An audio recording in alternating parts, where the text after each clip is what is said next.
I'm not giving up, I'm not giving up, no, not me. Even if nobody else believes, I'm not going down that easily. So don't give up on me. Hey everyone, are you rad for Christ? You fired up for Jesus? Welcome back to another episode of Radical Christianity, the talk show that highlights God in action. I am Drew, your host, and it is rad to have you here with us today. Well, folks, I got a shocker for you today, right out of Australia, the land down under, where their main export is boomerangs. No, I'm kidding. Hey, it's also their main import. Maybe not. This is also the place where water flushes backwards, much like this next story. So what happened? Well, a prestigious prep school for girls has come under controversy for recently asking students not to wear crosses on campus. Say what? Yeah, that's right, crosses. This apparently all started after one student complained being really offended by another student wearing a necklace with a cross on it, and she was asked by a teacher to remove it. You see, this elite prep and boarding school, while Methodist, believes in a welcoming and inclusive culture, and according to the school's website, celebrates diversity, uniqueness, and respect for differences of people of every faith, ethnicity, age, ability, neurodiversity, culture, language, gender, identity, sex, and sexual orientation. That's a rather interesting approach to include any gender identity at an all-girls school. I wonder how that works. Does that include boys? Anyhow, it costs about $40K a year in tuition, while the typical Australian makes around $57. So many students are there from elite Melbourne families for educational reasons, as opposed to religious, and the school is obviously balancing their interests by not wanting to ruffle feathers. But really, banning crosses at a 140-year-old Methodist school? What's next, banning Bibles? What is this, the Dark Ages? Well, some of the girls are speaking out, with one saying this is supposed to be a religious school, but they are listening to minority opinion rather than the mainstream religious students. You know what this sounds like? A kangaroo court. Speaking of kangaroos, did you know that they can jump higher than the Empire State Building? Of course, buildings can't jump. Well, the school has gone on the record to say that no visible jewelry is allowed for any student, but some have claimed that other students have been allowed to wear furry tails and rainbow gear, which the school denies. So what do you think about this? Come find us on our social media and let us know your thoughts about this. We'd love to hear it. Okay, one more question for you. What's a kangaroo's favorite game? Hopscotch, of course. Unless we're talking about the rap game, then of course it's hip hop. All right. So you guys tell me, are you rad for Christ? You fired up for Jesus? All right.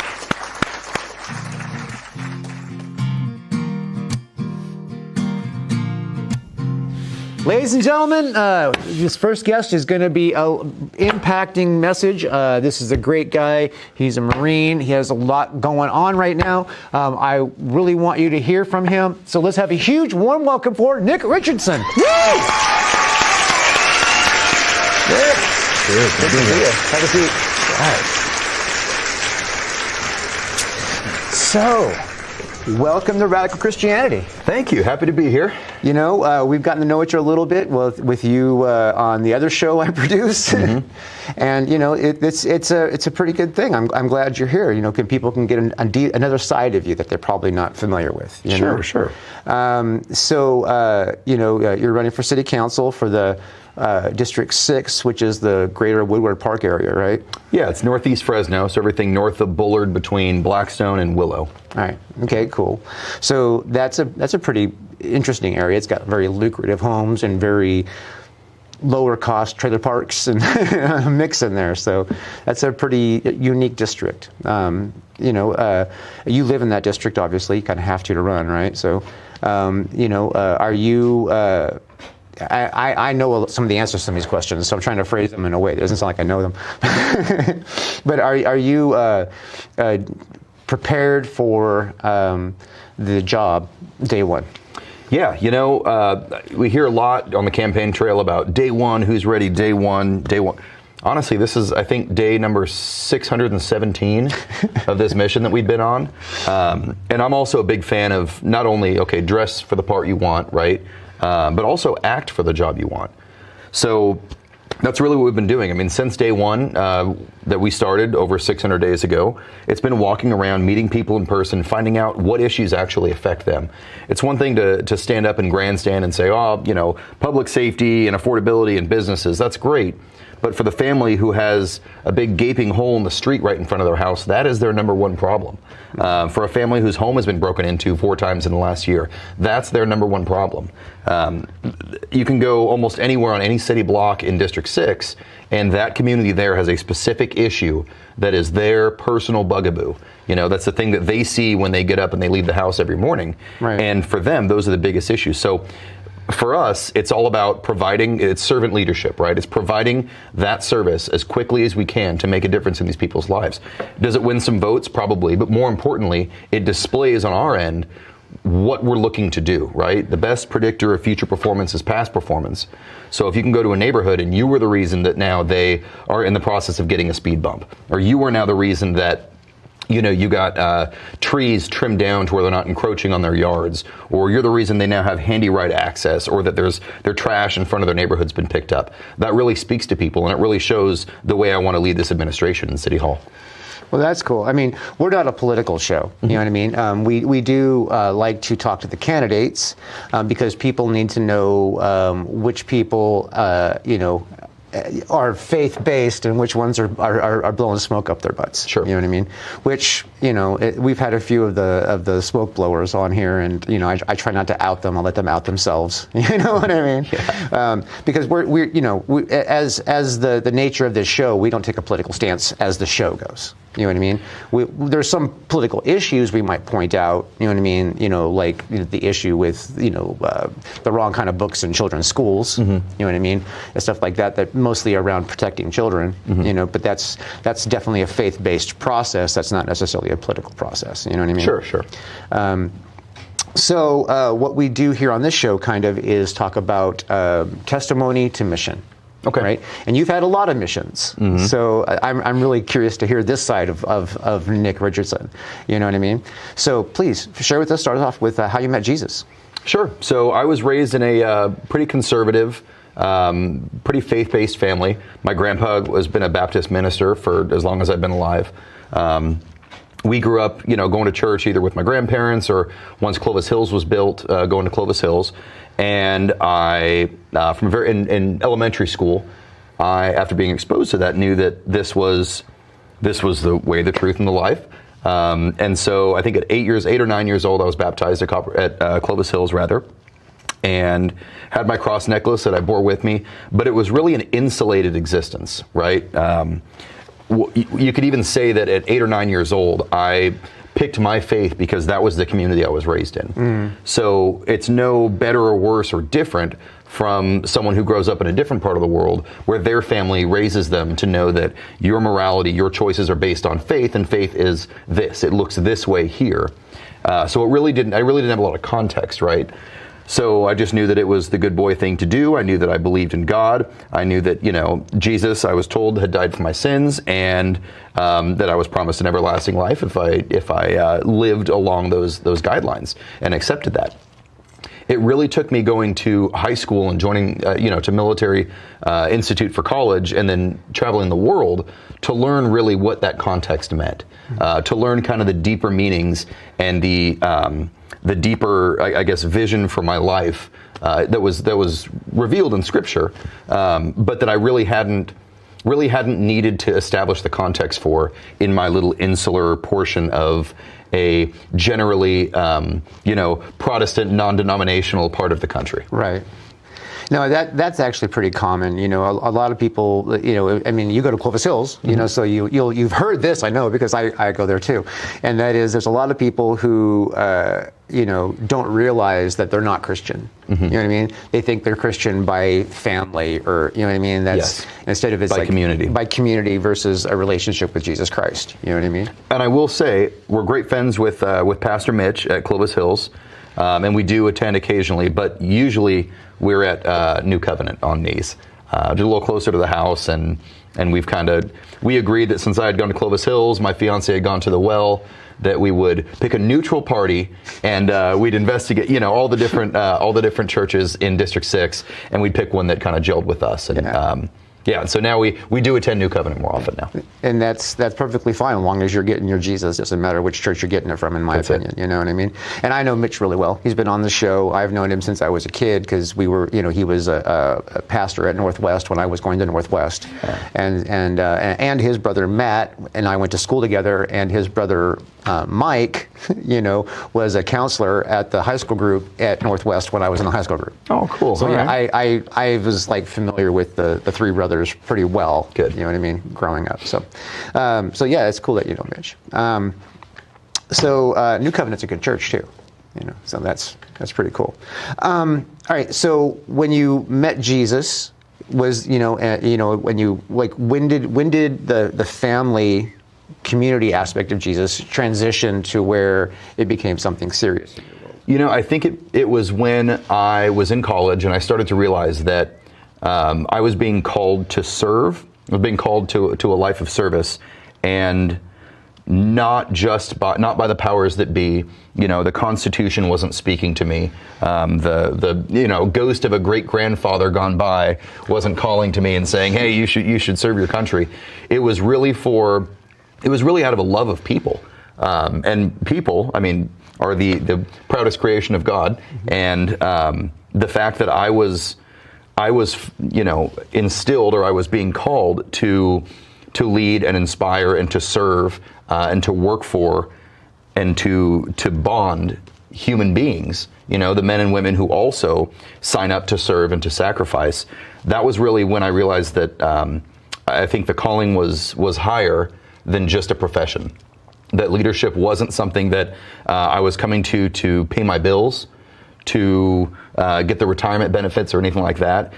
It was truly something that I was willing to lay my life on the line to do in order to serve this higher purpose, and in order to lead men and women not only into danger, but also back home to their families to continue this life of leadership and service. And I really think that's when it became more serious to me. And that's something that also has called me into service in the public sector now with the city council campaign. Yeah. So let's talk about that a little bit. Let's dive into that. So obviously, if you guys haven't caught on, military service, was how was that first measure there. So when you went in there, did you feel? Because obviously you've had a good career. You know what I mean? I just got promoted to major, right? Which is no small task in the Marines, right? It's like, it's not like a lot of those. Sure. Obviously it wasn't a cakewalk, because the Marines they say they're one of the toughest, branches of the military. Correct. So, I know you're an organized person. So, was that something you went into the Marines with, or did you pick that up there?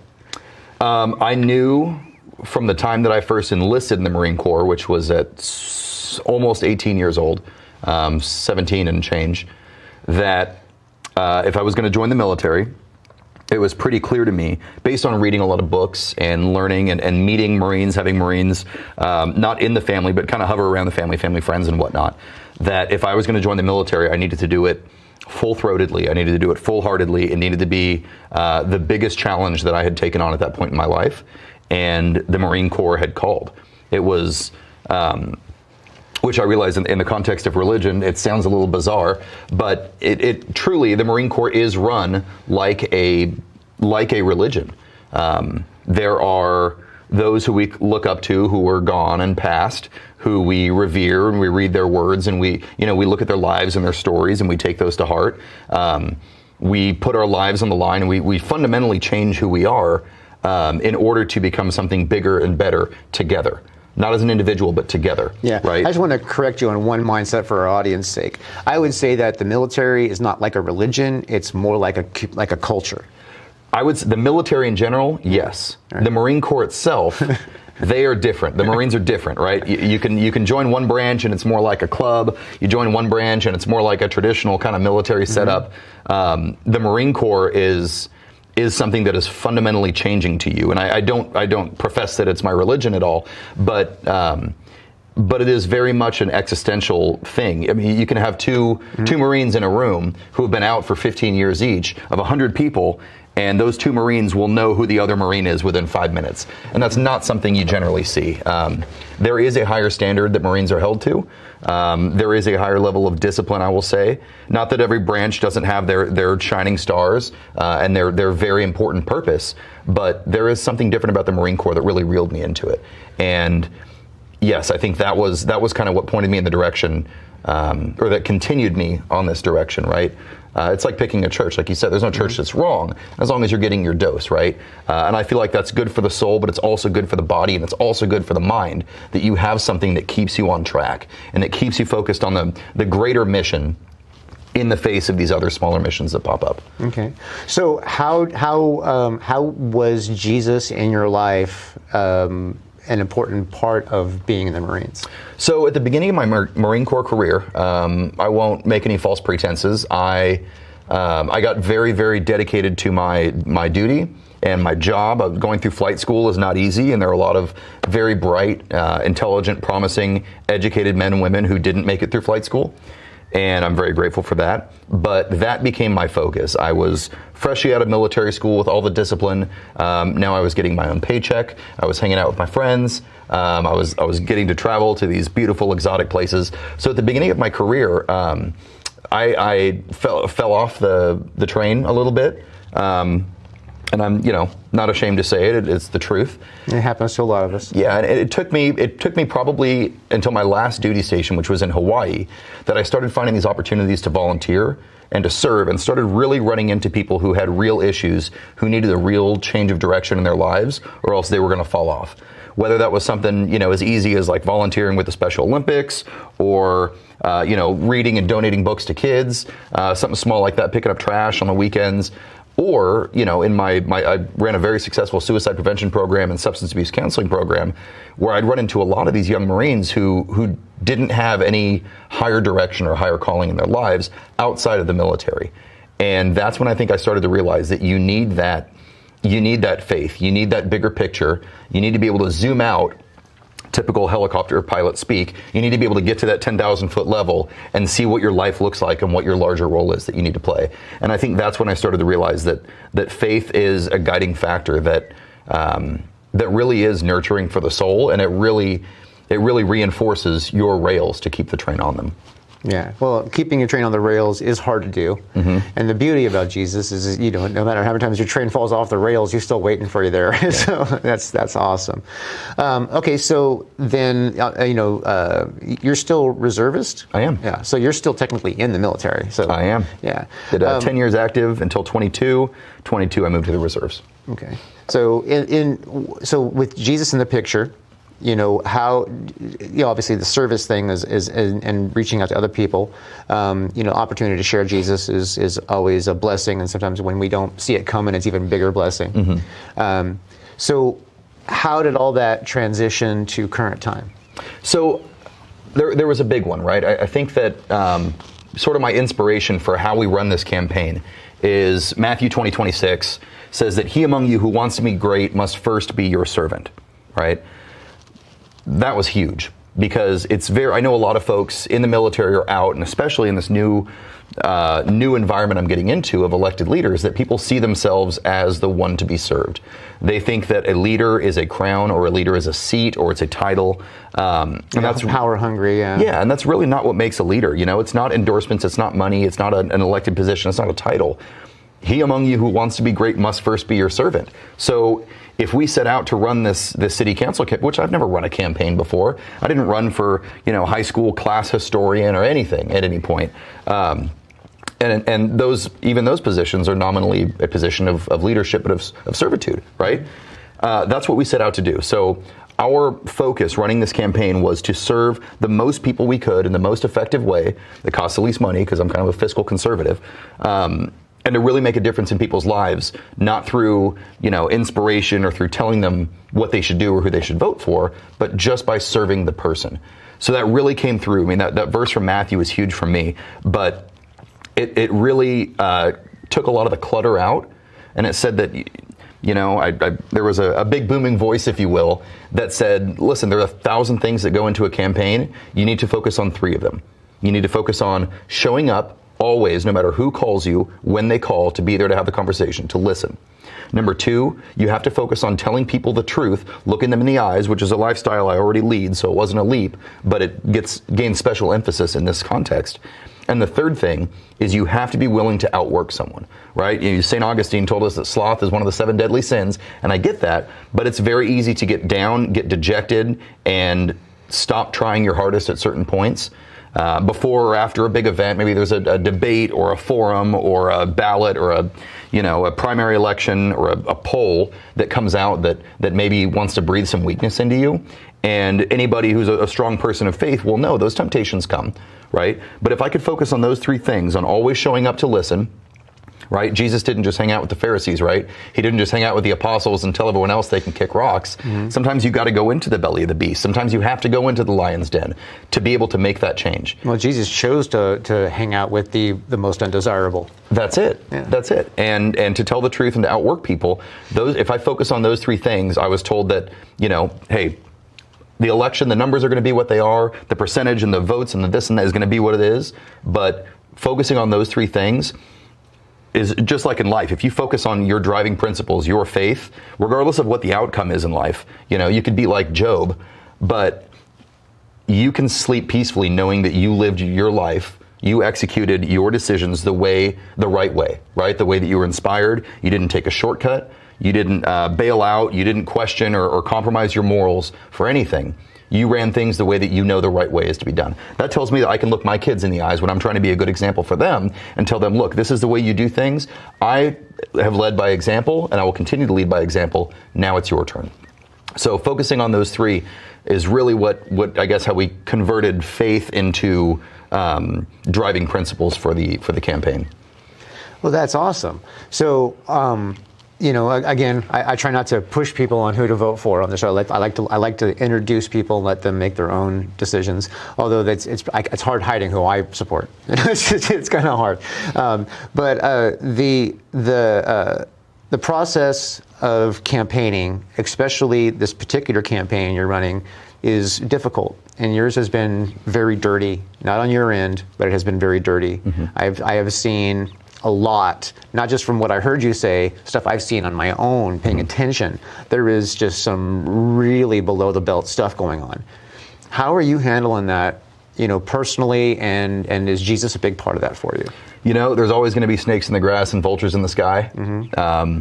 And I was at a men's group a couple weeks ago, and the speech was about how truth needs to be your belt. Right? Truth is what keeps your pants up. You tell the truth. God, right. Yeah, but you won't be caught with your pants down if you tell the truth. Mm-hmm. So, how truth is the belt. And as I was listening to this, I started to realize that if truth is the belt, I think humility is the shoes. Right? Because humility is what keeps you close to the ground. Humility is what will protect you when you start walking into these dangerous environments. Humility is the thing that maybe gets worn out, and maybe it's tough to stay humble, but you have to take care of them, right? In the Marine Corps, we know you change your socks, you got to take care of your feet, because as soon as your feet are gone, everything's gone. And being that this campaign has been based so much on walking every single day. We did about 250 houses yesterday. This campaign should be sponsored by foot soles, boot leather. But it really is that. It's humility. I'm a big believer that either you humble yourself or someone else will humble you, because all of us die humble. And humbling yourself is way less painful.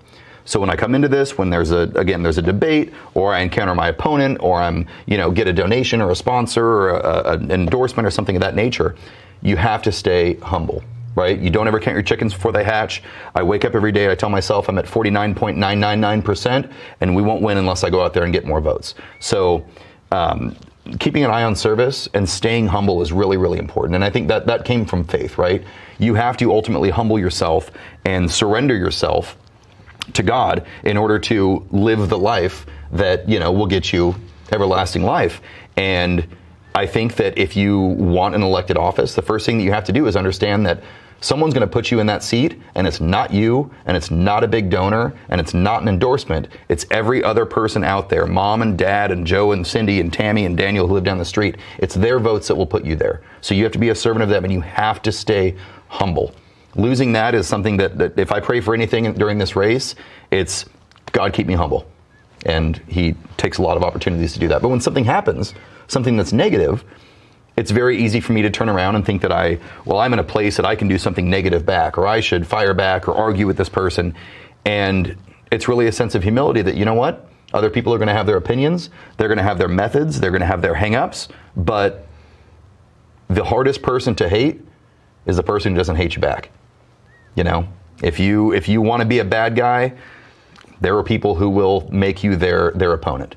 And my philosophy from high school, remember I had a girlfriend whose brother really didn't like me. And I said, listen, not everyone's going to like me in life. I understand that I have a loud personality. But the ones who don't like me, I just want to make it really, really hard for them not to like me. Well, that's admirable. You know what I mean? That's a good stance. I mean, I like I said, I got to know you a little bit these last few months, and it's probably been at least that, right? If not more. It's like, and you're a pretty stand-up guy. And I meet a lot of people that make the appearance of being a stand-up guy, but then when you pull them aside, or you're talking to them and you listen to them, there's something that comes out. You know what I mean? That you can tell that they're faking it. You know what I mean? You're definitely not one of those guys that fake it. You seem to thrive on authenticity. I'm terrible at poker. I'm a terrible liar too. It's just I don't bother with it because I'll get caught. But you seem to thrive on authenticity, and that's admirable. Authentic is good. How often do you have to rely on your faith, through this process? How often do I have to rely on well, like I said, every morning it's a struggle to make sure that I don't leave the house unless I'm humble, right? But I've also realized that faith is a really good link. It's a really good connector between people. And what surprised me is that it's not even necessarily linking faith with people from my church, or even from my denomination, or even from my religion writ large. It's just people who have a faith, who realize that the world can be a better place. We are intended to be good people. We are intended to be bigger than just ourselves. How can we work together to do that? And it's really refreshing when I see that. I mean, man, I've been invited into some places that I had never been in my life, whether it's Hindu mandir, or the Sikh Gurdwara, or a synagogue, or a Catholic church. You mentioned, or you name it. Invited into these places that are really full of love. Now, they're not the way that I would probably teach my family as far as their faith, but you really realize that faith is something uniting in a world that tells us that faith is a divider. It really can be a multiplier in a lot of senses. And leading a campaign or directing your life in a way that, regardless of someone's beliefs, they can look at you and they can see something bigger. That they can see an opportunity to work together for something larger than ourselves in the community. That, listen, what you call your deity in another religion or whatever interests me less than knowing that you have faith in Fresno, that you have faith in friends, you have faith in family, you have faith in community. That says a lot to me. And so I found that's really been a much more of a multiplier than a divider. Yeah. Okay. Yeah. I mean, obviously, most people that believe in their faith and they go to their church of choice, whether it be a mosque or a temple or whatever, that they're obviously motivated by the love of others, and even if it's just their own family and the expanded family, that kind of thing. It's like one of those things where that always makes the discussion about religion difficult, because people are like, well, why your religion and not mine? And I'm like, well, it's because the religion is not about the people in it, Yeah. Because if it was just about the people in it, we'd all be good. Yeah. It's not about the people in the religion. It's about the creator of the universe and how he can work through you to to get things done. So yeah. I think I see it. I think I see it almost the other way, in that if the religion were just about the people, I mean, people are inherently flawed. You know, people are overcome by vices, and people have their, like I said, their hang-ups and their grudges and this and that. And if it were just about people, I think that we'd have a lot more, because people would say, well, forget it, I'm found in my own, you know, there's a lot sector. of that. Yeah. But I think it is, you know, like I said, I think people are, when they find a higher calling, right? And again, I was exposed to this through my church, through Clovis Hills, and now we see it at New Covenant.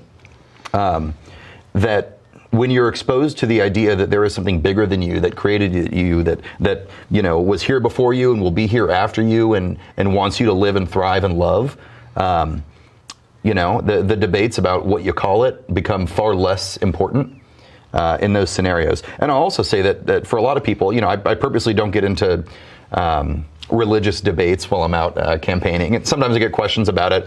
More often I get questions, oh, what are you going to do about the United Nations? And what are you going to do about Ukraine? And I'm here to fix your potholes. I'm here to make sure the trees stay, you know, trimmed. Like, what could you do? I mean, it's exactly.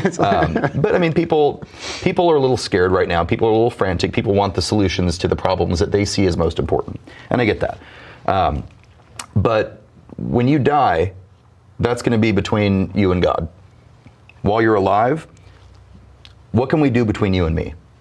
What can we do between, you know, the community and me and you and your friends and family? What can we do to make this place better? I'm not here to debate anyone on you know, the way they worship or anything else. But I'll debate them on what we can do here now, you know, to make life better. And like you said, those little changes that we can make, whether they're based in faith or based in morality or based in logic or reason or financial responsibility, what we can do here now to make life better. And then, you know, what you do after that, that's between you and God, right? Right. Well, yeah, I mean, definitely. The ultimate answer is, you know, that we have to, you know, eventually look God in the face, and you know, the beauty is if we have Jesus, we can be like, oh, yeah, I know I screwed up, but I got Jesus. Yes, exactly. You know. Well, and I think there are a lot of really important. We mentioned Mitch Rivera earlier, and I mean, I'm happy to have the endorsement of our pastor at New Covenant for my election, and religious leaders from other Christian churches as well, but. They are significant leaders in their community as well. You know, a pastor or a rabbi or a sheikh or, you know, you name it, they have very important roles in their community as well, that if you need guidance for your faith-based journey, I would encourage people to go there. If you're looking for it from a president or a congressman or a senator or your city council, you're looking in the wrong place. You're looking in the wrong place. Yeah. Yes. Like I said, they are here to handle your hereafter. And they're here to help guide you along the path of faith. I can show you what that looks like. I can lead by example, but my job is to help you here. This is the role I'm running for right now, to lead you. And you know what? If you like what I do and you want to do something the way I do it, that's fantastic. I'd love to help you do it. But my job is to come out and convert your street from rubble to a working road. And my job is to convert your yard from overgrown by city trees that are unmaintained to a nice manicured yard that you'd like to have.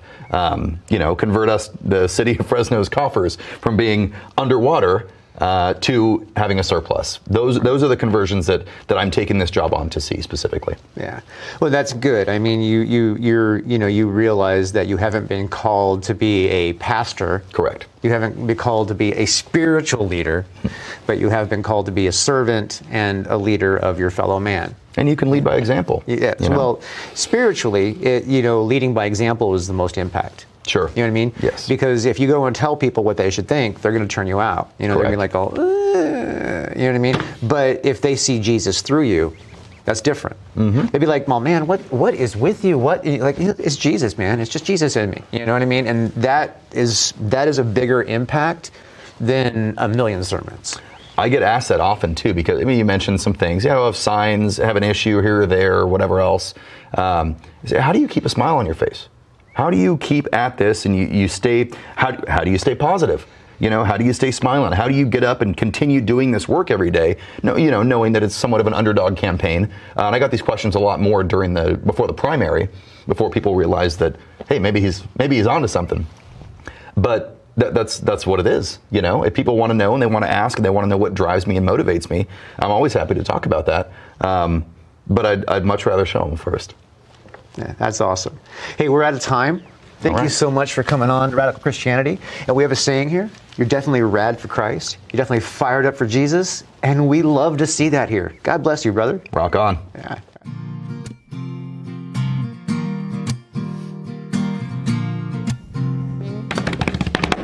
Housekeeping time. Yes, housekeeping time is the time where I sit here and tell you about how Radical Christianity operates off of donation from viewers like you.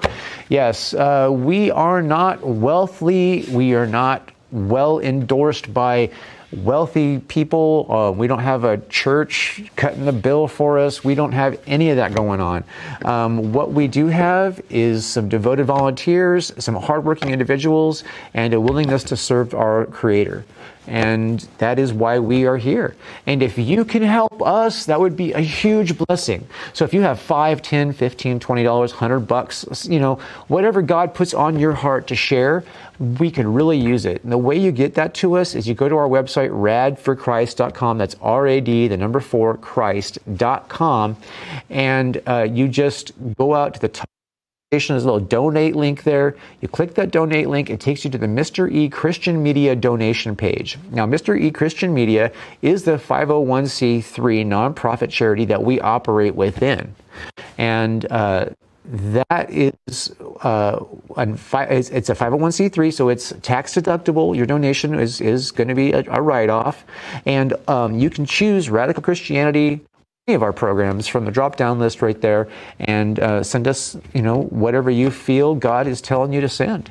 It will be a huge blessing, and I guarantee you that if you're sending money that God tells you to send, it is going to do great things for the kingdom, and that is no lie. So anyway, with all that said, if you can't send money, I want you to understand, we're not expecting everybody to send money because some people don't have it, right? If you can't send money, maybe you can help out in another way, like you can share us on social media or tell a friend about it. Make your sister sit down and watch the show with you. Something like that. Spread the word. That really helps, right? Also, if you don't have that available to you, you know, pray. You can pray. Pray for the show. Pray that we are able to reach more people. Pray that the messages that we're talking about are finding the right ears. You can pray that we do get from some source so we can continue to give this show to you on a regular basis. There's a lot of people that have been finding Jesus because we have been introducing him to them in a different kind of way. There are a lot of great things that are happening within the kingdom because of this show, and it has everything to do with those of you who have been helping us fund and be spreading the word. So again, thank you so much. We love you. We're so glad that you joined us. Now on with the show.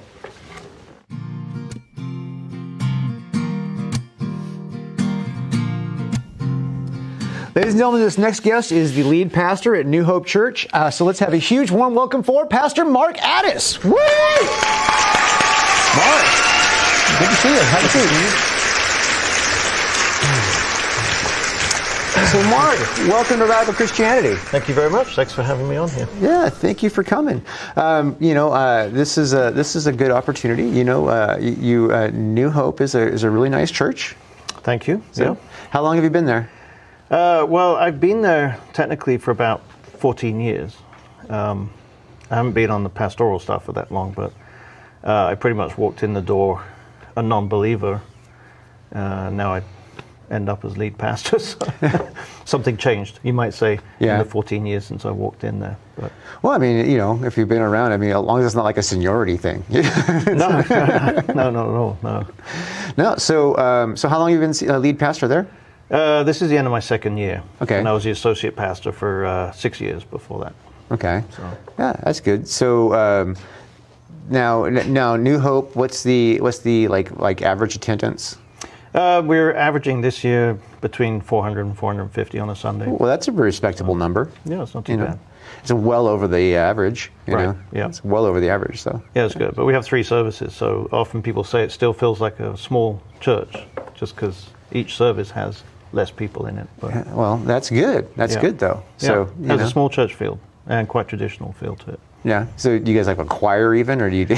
No, we do normal worship, same as most churches and modern worship. We try and mix in a few hymns here and there, just because we have quite a large percentage of older population there. So. Okay. And for people that don't know, what side of town is?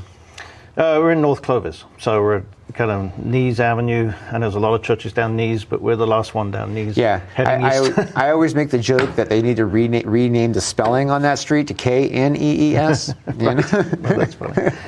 Yeah, so we're the last one, just past Clovis Avenue. Mm-hmm. Okay, cool. Yeah, I go to Clovis Hills, so it's not too far from there. Right, absolutely. Yeah. So what we do here is a pretty simple pattern. We go testimony to mission. Mm-hmm. So will you share with us how you met Jesus? Yeah, absolutely. And I think, as a kid, I went to a boarding school, and it was an Anglican boarding school. And so even though I had kind of the head knowledge of God at the time, because we did religious studies, as it was called, I didn't really understand what that meant. And it wasn't until much later, my wife and my kids were the ones that kind of prompted me to end up going back to church 14 years ago when we went to New Hope. And it was within 6 months that I realized the difference between what I knew in the Anglican church versus what I needed to know, which was that I needed to have a relationship with Jesus. I needed to understand that connection in my heart, not just in my head.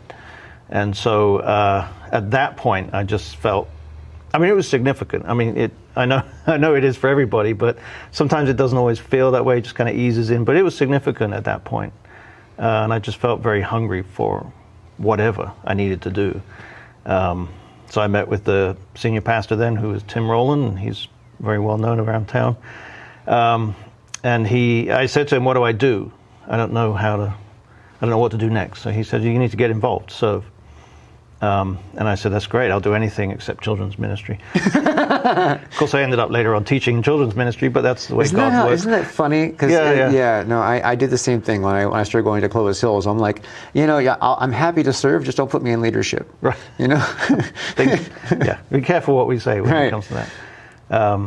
So I started off by doing prison ministry, and I found that fascinating. And I was just driving somebody there, and he was getting older, and so it was trouble for him to drive there in the evening. So every Friday night we'd go to Pleasant Valley Prison. He'd do a Bible study. I'd just sit in there and chat with the guys, and eventually he stopped going, but I kept going. And so, it's just the way that worked. And it was just to see the passion for people in prison for the Word, and just their knowledge of it is astounding. So really that helped me a lot as well.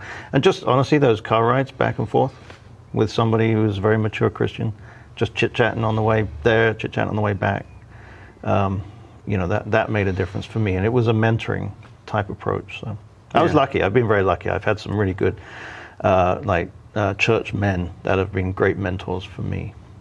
Well, that's awesome. That's important. Right. Absolutely, it is. Yeah. Especially if God's trying to line you up for a lead pastor position. Mm-hmm. You know what I mean? Yeah. So, because that's a huge responsibility. Yeah. You know what I mean?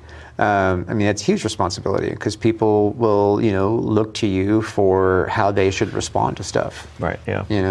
You become the measure of their little, their little local thing. You said you've been doing it 2 years, so you're probably just still kind of just kind of finding a few. Yeah. We went through the transition that went great. So Pastor Tim is still there, and he's kind of a pastor emeritus now. So there's still a presence there, which helps a lot. Right. But yes, certainly still getting my feet wet here and there. Of course, as associate pastor, I watched him for 6 years and more, obviously, just being around the church. But right. Well, as associate pastor, everybody knew you and that kind of stuff, obviously, right? Yeah, of course, that helps. So. Yeah, it's not like you were just getting brought in from nowhere, and then, it's like, who is this guy? No, exactly. Yeah, that can be very difficult, I think. So that's cool. So, all right, so how did that moment lead all the way through? You had the prison ministry thing. Right. Yeah, and I was just serving in different areas. My wife was children's ministry director. That's how I ended up teaching. She's like, I need somebody, please teach. And actually it was at camp. So I went as a camp counselor to Heartland Christian Camp with our 5th, 6th graders. And it was at camp that I felt this strong desire to go to school, which I know wasn't me, it was God, because I didn't particularly enjoy school in the first place. So going back to school would have been not my choice, but God really put it on my heart. And so I felt this need to go back to school and to learn something in a more formal way about biblical studies, because I knew that I didn't have the discipline on my own to kind of make that work at that time. I was running a business, and so I got back from camp, and I think by August I was signed up with Moody Bible Institute. So I went to school a couple of years at the seminary there, and then as soon as I finished, the associate pastor at New Hope retired, and so it just seemed like everything was fitting together, and so Pastor Tim asked me if I wanted to serve as associate pastor, and it was part-time to begin with for the first year. But then I closed my business, and that all just moved in the right direction. Right. So, yeah, I mean, it's nice when God lines everything up. Yeah. It really is. Sometimes it's annoying, but usually it's nice. Usually, that wasn't quite the way I wanted it to go, but that's okay. Yeah. Yeah, God's always hitting me with surprises. Yeah. It's like I think that it's going to go a certain way, and God's all like, nah. It's like, you got to stop thinking. No, just follow the directions. Yeah. Right. Especially when it fits so neatly together. I've been on the elder board before that, so I've been serving at the church in that way. So I knew a lot of the guys there. So it was just, for me, it seemed obvious at that point, and it's something I never ever would have thought of. I mean, to be honest, 15 years ago, if somebody told me I'd end up being a pastor, then I would have thought they were joking.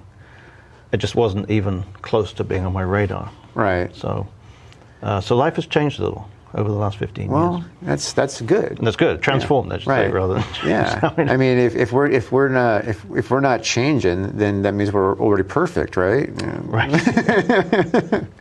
It kind of works against logic. Right. Exactly. So what kind of stuff did you come into the church that you saw change, from before you became pastor, and then what kind of stuff do you feel like God's going to call you to implement moving forward?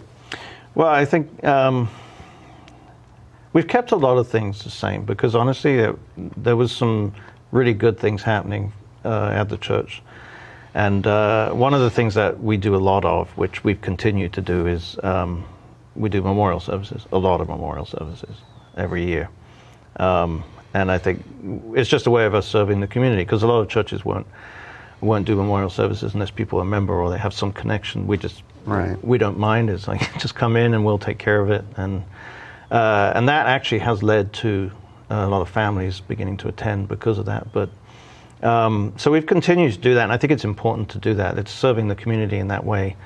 But something we have expanded on over the last couple of years has been we've done a food pantry, which we've never done before. And we're in North Clovis, so people are not knocking on our door, generally speaking, asking for food. So we decided that we would do it a slightly different way, and we decided that we would serve the community of Calwa. And so what we do there's twice a month, is that we pack up a trailer and a truck, like literally a box truck, full of pallets of food. We prepare them all at the church, pack them up into a truck, and take them down to Calwa Recreation and Parks. And we distribute from there. And it's kind of evolved into clothing, it's evolved into different things. Obviously, we do an evangelistic type approach as well before we start, quick devotional, prayer, things like that. But we've become very familiar with a lot of the community down in Calwa. We've helped the elementary school down there. So it's just a way of reaching out into the community, knowing that our community around us, yes, it has needs, but there's slightly different needs. And so there's very direct needs in places like Calwa, and it was underserved. It's like one of those things that people, it's like a section of Fresno that's been like carved out and forgotten. Yeah, and I think, and there are some churches down there, but their churches were coming and going, and there was there is fortunately some better sort of leadership in some of the churches down there. But there is a gap, and it's very much a community with huge need, and so even if there are other churches down there, banding together with them really would benefit the community as a whole. Yeah, and they're trying. I mean, the parks, recreation people down there, they're really pulling together some events, trying to pull the community together. They've been very, very welcoming for us, and they will go out of their way to help us, which is great. So that has made it a little bit easier. Well, cooperation helps. Right. Yeah. Absolutely. Yeah. When you're up against resistance, that makes it so much extra work. Yeah. Yeah. And obviously they realize we're trying to help the people that come there. So right. The families and things. So. Right. But yes, we've obviously that helps the community, but we've also noticed that within our church, it's sort of organized together some people that perhaps weren't serving before, and they saw this as a slightly different thing. Because often you sort of focus on international missions, you focus on missions in different places, whereas here in the community there is a need. And yes, we would do events here and there related to the community around us. But this is now a consistent thing, and I think we've seen some people get on board and get engaged that perhaps we wouldn't have seen before, because they wouldn't have found quite the thing that spoke to them. Yeah. But I think for some people, it's like, yes, we want to go out into this community. We want to help where there's a gap. I like to see more of that, honestly. International missions are important. I often wonder, like how much, a church should gauge in one versus the other. It's not only my call because I don't run those churches, but, I see a lot of international, like dollars spent on, going to Africa, going to other countries, and, they bring stuff, so there's lots of money being spent and lots of energy and time. Mm-hmm. And, they're setting up churches, so that people can get the gospel fed on after that. But I'm wondering if, how much that is treated as an importance because it's kind of a more satisfactory, you get more out of it to the individual that goes, you know what I mean? Because obviously, like if you're going to go and hand a sandwich to somebody who hasn't eaten in a month, right? You know what I mean? They're going to be hungry and super grateful. Mm-hmm. Versus you're going to go hand a sandwich to somebody who's only had a couple of days without food. They're going to be grateful, but right. And I often wonder like how much of the energy that goes that way, might do better redirected into things locally. Right. You know what I mean? So like when you do the deal with Kaula, you're really reaching into your own backyard, into your own. I mean, it's not your backyard, but it's still your own community somewhere. Yeah, city area. Yeah, and it's a balance. It really is, because there is a need locally, which needs to be fed literally, and there's a need internationally. And I think one speaks to one person versus another person the international side speaks to, and I think we need to give everybody an opportunity to serve in something that speaks to them. Otherwise, they may just never serve or decide not to get engaged with something. Even though they want to, they're just not finding what's speaking to them. So right. I think balancing it out, finding different opportunities in different areas is important. Yeah, I that's obviously, I agree with that. I just wonder from my sit back, and I'm just kind of getting this out so we can get the discussion on it, you know right. what I mean? But I wonder what kind of because there are a lot of people out there who just don't want to be confronted. Mm-hmm. They don't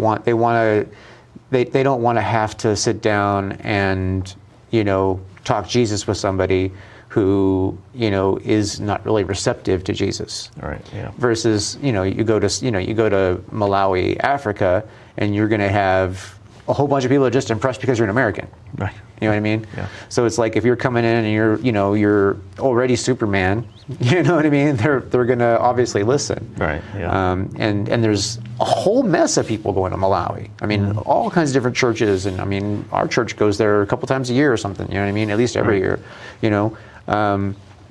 So I look at that as it's just. I mean, I'm not trying to down any of it. I'm just like if the same type of effort and energy that goes to like a foreign mission, right? You know what I mean, was applied to like local missions. Mm-hmm. What would that look like in the picture of the kingdom? Yeah, no, I agree. I think often it's easy to overlook. If you're standing in the front of a room looking at an audience, sometimes you're just looking beyond the front row, but it's the front row that's needs it just as much as the back row. But right. So it's easy to look past all of it locally, but.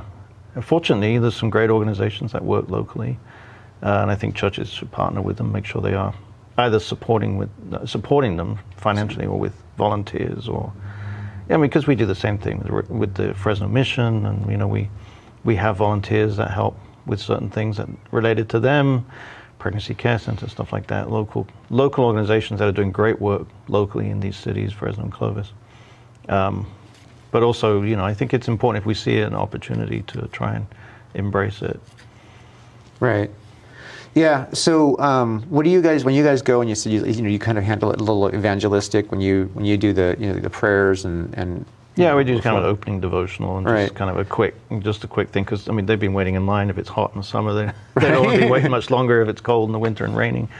So we just do a quick devotion. I explain to them that's why we're here. We're a church. We come here because Jesus loves us, and we want to do the same for them. Do you do engagement and follow up? Do you do? Yeah, we have a prayer wall and things like that, so they can write out prayers, put it on the wall, and then we list them all and send them out to people, and they pray for these. And we'll follow up. We get to know them. We are getting to. We've been doing it, I think, 15 months, 16 months, and we're beginning to know more and more the people down there, what their circumstances are, family-wise, and just an opportunity to see if we can help them in any other way.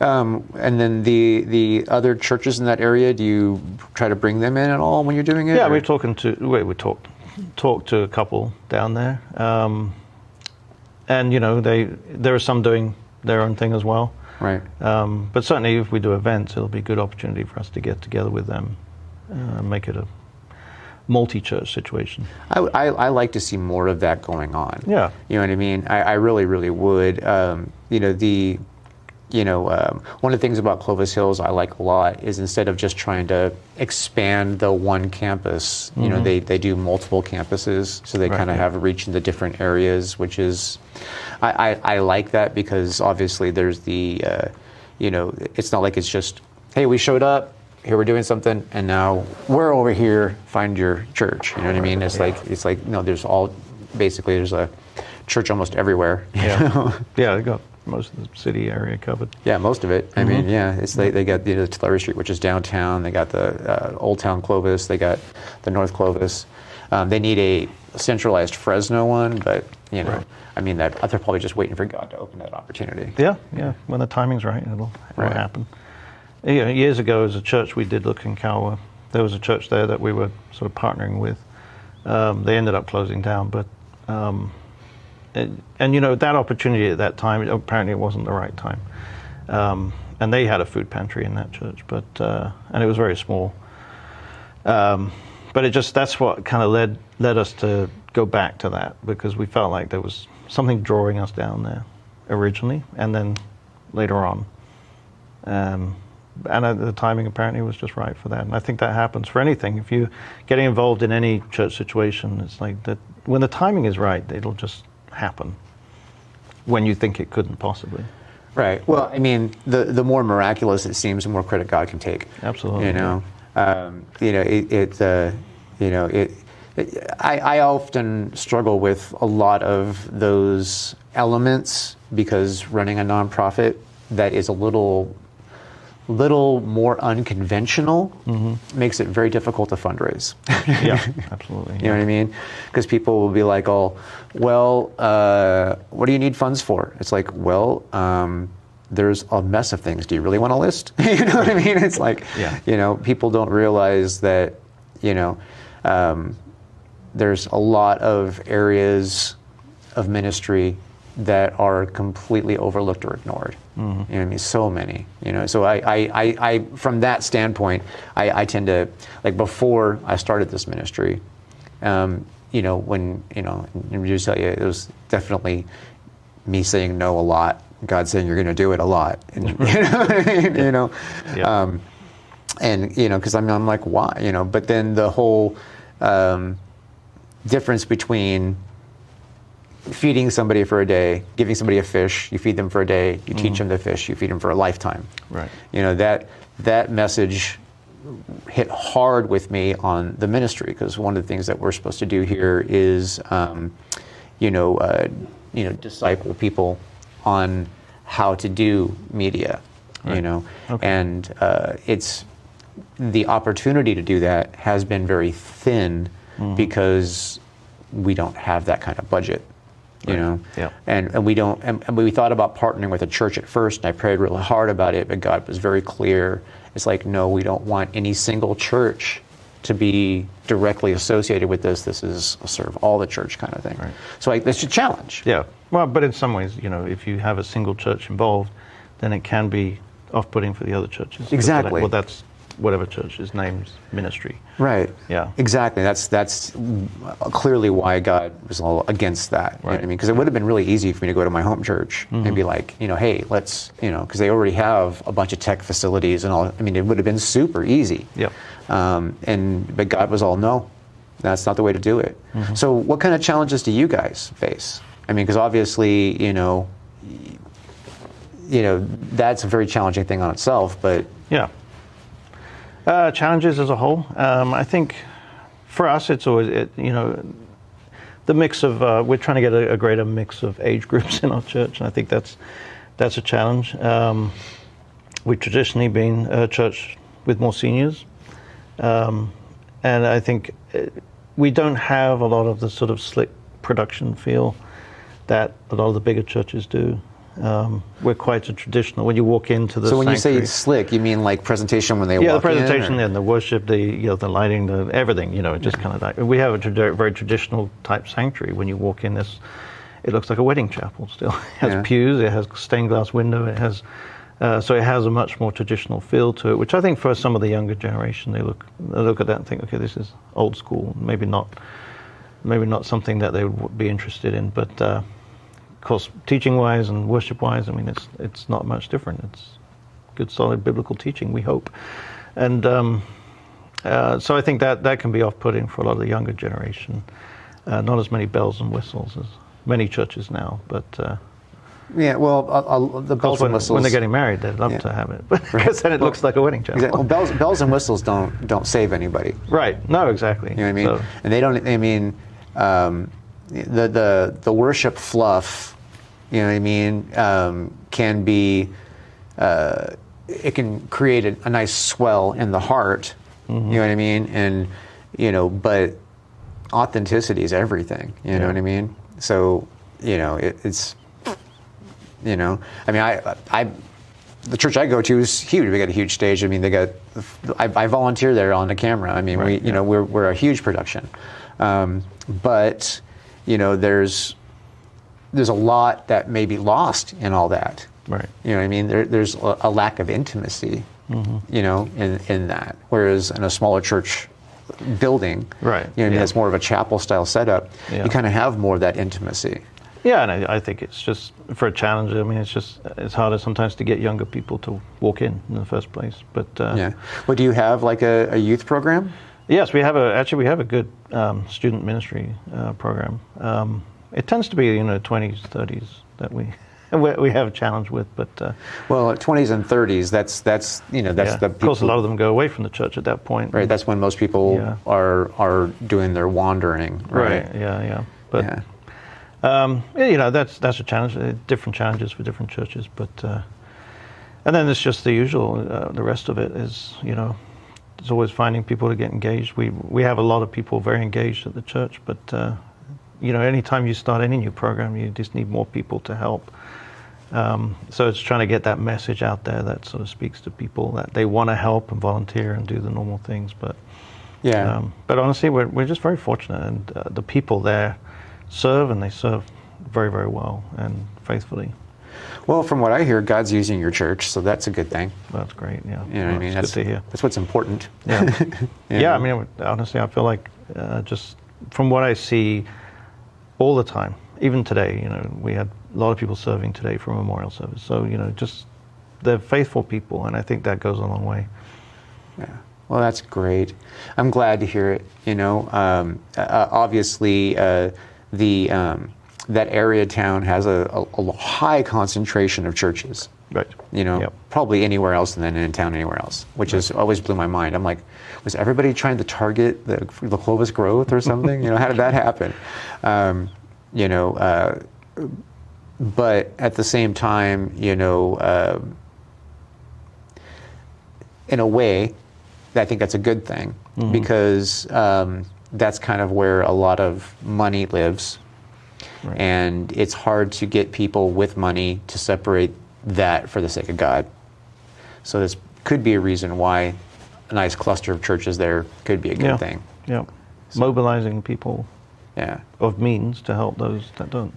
Right, which is, I have found, is harder than it should be. Right. It's a lot harder than it should be. Right. It is no lie when you hear this statement, love of money is the root of all evil. Yes. That's true. If we could somehow, as a Christian body, as the church, somehow burn that into everybody's mind. Mm-hmm. Yeah. And I think in general, it's just, attendance of churches right now is declining across the country. Right. West Coast is no different. In fact, it's worse. Yeah. Of course, the Valley is slightly different than the West Coast. Right. Well, we have a little different nature here. I mean, we have a higher concentration of churches, not just in that area, but in general. We have like 450 just in Fresno and Clovis. So, right. That's a lot. No, it is a lot, yeah. Yeah, considering, we only have 2.5 million people in that area, and we have 450 churches. If you do the math, that's a higher church per capita than anywhere else in the country, probably anywhere else in the world, So it's, it's crazy how that works out, Right. But what kind of thing would you like to see in the near future for your church? Well, I just, we've been focusing on a lot of discipleship, and I think just really developing people's faith really leads to some amazing things that God can do in their lives. And it's really about finding calling and things like that. And I think, obviously, we have opportunities to serve in our church, but it's not just about our church. There's different organizations as well in the community. So we're just encouraging people to develop their faith and find their calling and then move on it, not just know what it is, think, well, I don't quite like that. Right. It's not what I wanted. It's not the one I wanted. Yeah, if anybody did that, nobody be serving. Right, exactly. Just so we never get called to what we like. So embrace it and just run with it. I think that's the big encouragement. But I don't know, we'll just keep doing what we're doing, and serving Calvary is part of this more recent thing, and we want to make sure that we're doing that the best that we can. And if there's any other areas we can pick that up, then we'll try and do that as well. Well, that is awesome, and we're out of time, but I want to thank you for coming and sharing with the audience. And we have a saying here, and it's definitely, you're rad for Christ, you're definitely fired up for Jesus, and we love to see that here. God bless you. Thank you very much. Appreciate it. Thank you.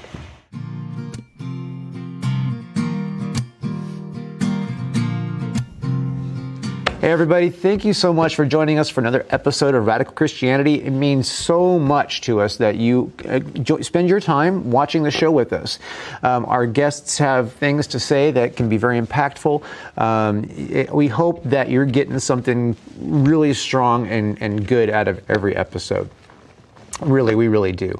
And I'd like to reach out to that person right now who is feeling that tug on their heart, I know I do this every week, but there's a lot of you out there watching every week that have that tug going on, and I'm talking to you guys. You feel it, right? You feel it. God's sitting there saying, hey, I'm right here. Let me in. And it's not something to be afraid of. In fact, it's essential to having a relationship with God, your Creator. He wants one with you. That's why you feel that. So, if you are feeling that and you're wondering what do, you just basically have a conversation with God because He's listening. You just say, God, I need you. I want you in my life. Please come on in and turn me into the person that you've designed me to be. And that's the simplest way to approach it, right? Because it says in Romans 10:9 that if you believe in your heart that God raised Jesus from the dead, and you say with your mouth that He is Lord, you will be saved. So if you believe and you say it out loud, that's it. You're there. You're saved. It's a simple process. And once you're saved, no one can take that from you. It's a forever thing. You can backslip, you can, have ups and downs, but you're still saved. Once you have Jesus, you have Jesus. It's important to know. It's important to remember. And it's also important to know that maybe I'll do it later, not right now. Those are all still no's. if you're not having a relationship, you're not reaching out to Jesus, that's saying no to him. And that should, I know that's kind of cold-hearted and angry sounding approach to things, but I'm not angry. I just want you to understand that, you know, you either say yes or you say no. There's no maybe, wishy-washy middle ground. I'll do it later. Later is still a no for now, right? So anyway, with all that said, if you did say that prayer with us today or watching a rerun of the show or whatever, we would love it if you would go to our website and let us know. On the website, we have a form called Got Saved. If you fill out that form, I can send you a Bible and a little gift to show you that we are happy that you've joined the family of God. Also on our website, if you have a question that you need answered, whether it be about the Bible, this show, one of our guests, something going on in the church community, something you're curious about, if we can find the answer for you, we will do our best to help you with that. Also, on our website, there is a form for prayer requests. So if there's something going on in your life you need some help with, you want some more people to pray for, you are trying to figure out how to get God's ear on, obviously, we are happy to pray for whatever it is going on. If your mom is sick or, you know, or you're wondering if you're going to get that job, or doesn't matter what it is, just let us know. We'd be happy to pray for you, you know, because this is important to know. We are here to serve. And this is actually the most important part of all. And that's Jesus Christ loves you. And so do I. Thank you for watching Radical Christianity. We will see you next week. And I'm not giving up. I'm not giving up, no, not me. Even if nobody else believes, I'm not going down that easily. So don't give up on me.